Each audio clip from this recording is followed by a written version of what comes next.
મુસ્લિમ સમુદાયમાં મોહરમ માટે બનાવવામાં આવેલા તાજિયાનું વિશેષ મહત્વ. જાણો આ વિશેષ અહેવાલમાં. મુસ્લિમ સમુદાયના સૌથી મોટા અને માતમના ગણાતા એવા મોહરમ માસની ઉજવણી ચાલી રહી છે. આ મોહરમની ઉજવણીમાં મુસ્લિમ સમુદાય દ્વારા વિવિધ તાજિયાઓ બનાવવામાં આવે છે. ત્યારે આજે જાણીશું આ તાજિયા કેટલા સમયમાં બનાવવામાં આવે છે અને તેનું મહત્વ શું છે તે જાણીશું આજે આ વિશેષ અહેવાલમાં. મુસ્લિમ સમુદાયમાં મોહરમ માટે બનાવવામાં આવેલ તાજિયાનું વિશેષ મહત્વ હોય છે. આ મોહરમ મહિનો મુસ્લિમ સમુદાયના નવા વર્ષનો મહિનો હોય છે. ત્યારે આ મહિનાથી તેમના વર્ષની શરૂઆત થાય છે. આ નવા વર્ષ 10મા દિવસે મુસ્લિમ સમુદાયના લોકોએ બનાવેલા તાજિયાને બનાવી લીધા બાદ જુલુસ કાઢવામાં આવે છે. ત્યારે રાજકોટ જિલ્લાના ઉપલેટામાં પણ મોહરમ નિમિત્તે છેલ્લા ઘણા મહિનાઓથી વિવિધ કમિટીના યુવાનો, બાળકો, આગેવાનો સહિતના સૌ કોઈ લોકો મોહરમમાં બનાવવામાં આવતા તાજિયા માટેની તૈયારીઓ કરી રહ્યા છે.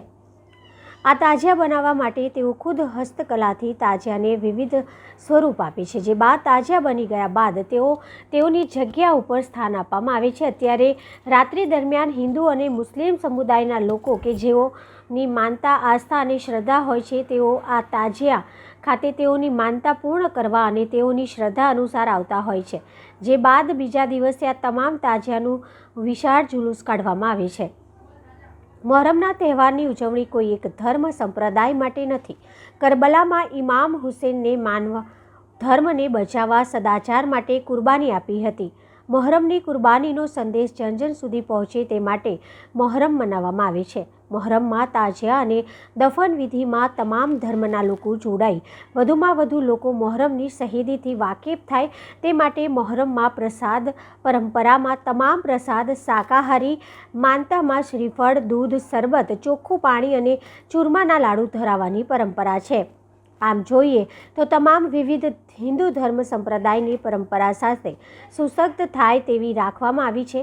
મોહરમ સર્વધર્મ સમભાવ અને માનવ ધર્મ એકતાનો સંદેશ ઉજાગર કરવા મનાવવામાં આવે છે.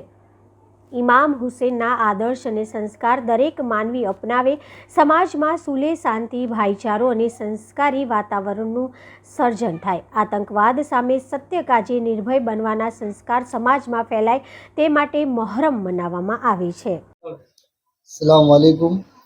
મારું નામ ઇમરાન કાદરી છે. હું ઉપલેટાનો રહેવાસી છું.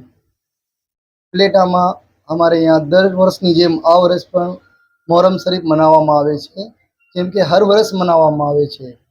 એટલે અમારે અહીંયા 9મીના દિવસે તાજિયા નીકળે છે, પડમાં આવે છે અને જુલુસની શકલમાં દરબારગઢથી લઈ ધોરાજી જાપાથી લઈ દરબારગઢ જુમ્મા મસ્જિદ થઈને પાછા રિટર્ન ધોરાજી જાપે આવી જાય છે. ઉપલેટામાં મિનિમમ તો 40-45 તાજિયા બને છે, નાના મોટા લઈને. નાના છોકરાઓ પણ બનાવે છે, મોટાઓ પણ બનાવે છે. તાજિયા મોલા ઇમામ હુસેનની યાદમાં મનાવવામાં આવે છે. આ કામ તો ઘણા સમયથી ચાલુ છે. જેમ કે અમારા અતાએ રસૂલ ગરીબ નવાજ હિન્દલ વલીની બારગાહમાં પણ બને છે. તે સમયથી ચાલુ છે. આ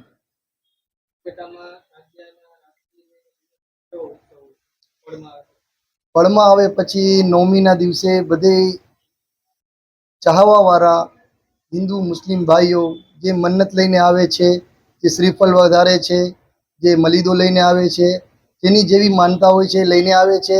ને રાતે 2 વાગે જે પંચારડી ચોકમાં ખડી ચોકી હોય છે એમાં પણ માનતા લઈને માણસો આવે છે. શ્રદ્ધાળુ ઘણા આવે છે. એમાં હિન્દુ મુસ્લિમ પણ હોય છે. ભાઈચારાની સાથે આવે છે, એ મોહબ્બતની સાથે આવે છે.